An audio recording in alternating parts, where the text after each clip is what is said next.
నాడు. తన ప్రాణం కన్నా తన ప్రజలు, తన రాజ్యం ముఖ్యమనుకున్నాడు.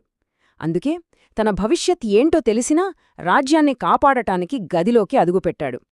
దీంతో రాముడి గుండె బద్దలైంది.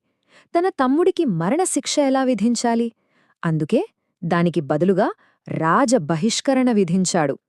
కాని లక్ష్మణుడికి, రాముడికి దూరంగా బ్రతకడం అది మరణం కన్నా పెద్ద శిక్ష. అందుకే అతను నేరుగా సరయూ నది దగ్గరికి వెళ్లి జలసమాధి అయ్యాడు. ఇక కథను మళ్లీ మనం పాతాళలోకంలోని హనుమంతుడి దగ్గరికి తీసుకెళ్దాం.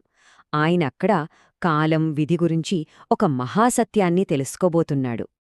హనుమంతుడు ఒక ఉంగరం కోసం వెళ్తే అక్కడొక గుహ నిండా లక్షల కొద్దీ ఉంగరాలున్నాయి. అన్నీ కూడా రాముడి ఉంగరంలాగే ఉన్నాయి. ఏది అసలుదో తెలియక అయోమయంలో పడిపోయాడు.